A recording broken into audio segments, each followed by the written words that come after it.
It gets on my nerves to do something through and through, or to believe or support something through and through.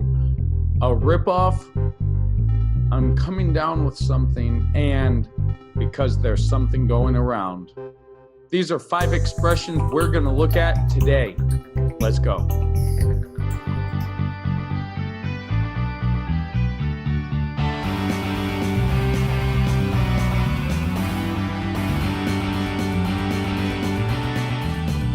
Hey there, English speakers. Jesse here from the Sweed Academy, helping you get your English to the next level.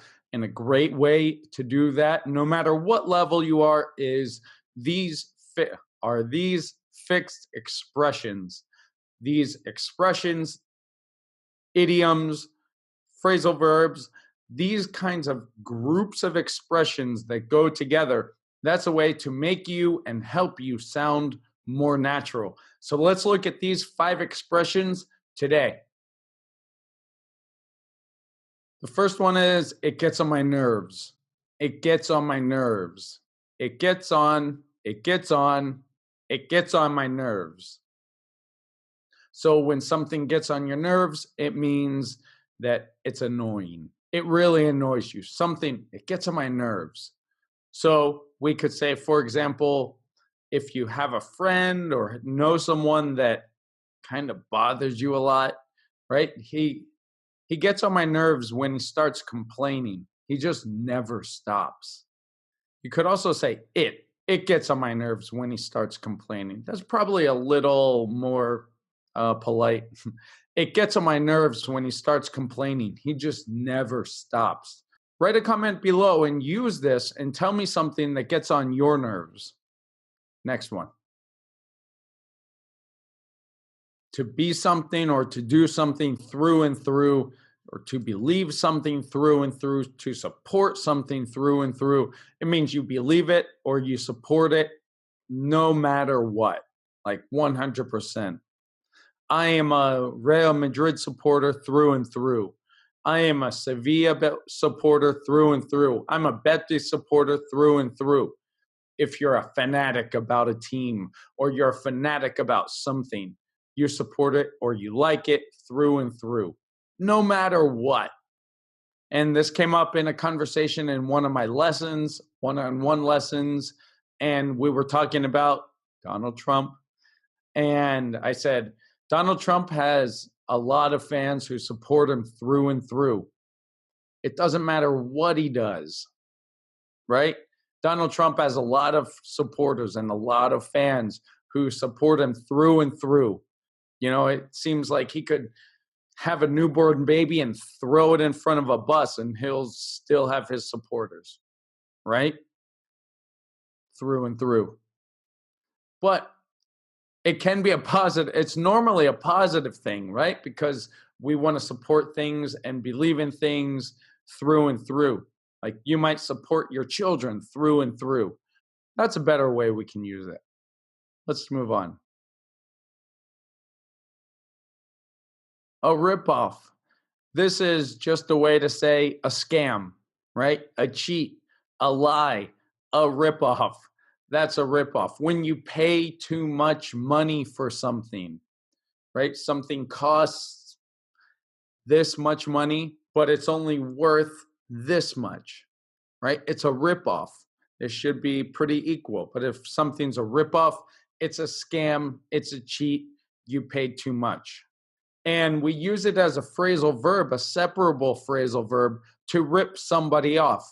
So for example, if you say, you want me to pay $50 for that? What a ripoff. Or that's a ripoff, right? That's a ripoff. What a ripoff.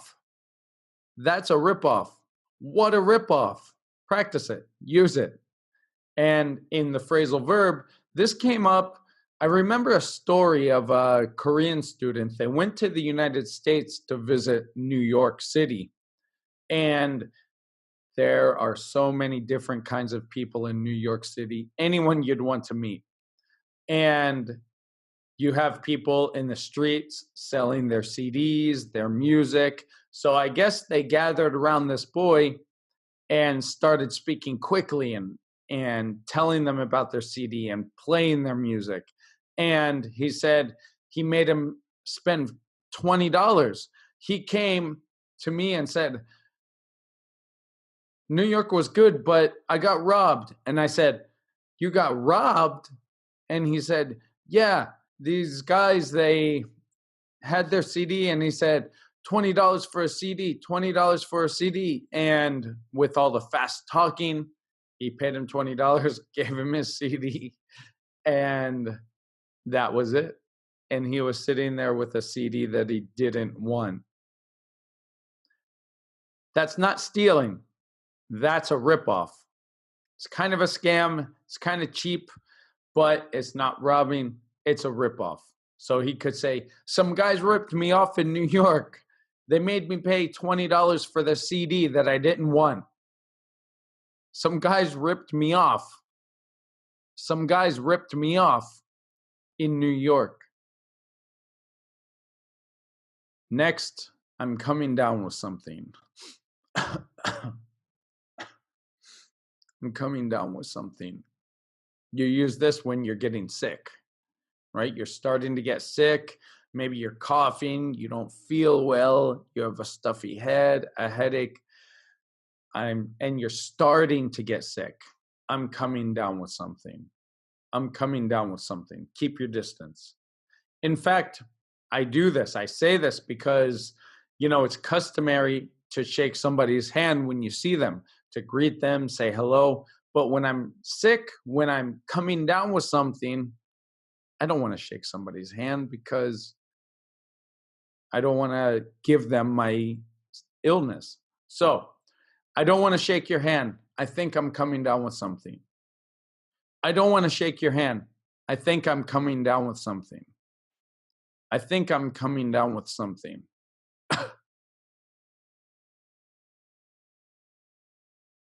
This one actually goes together with the last one because you're coming down with something because there's something going around. There's something going around.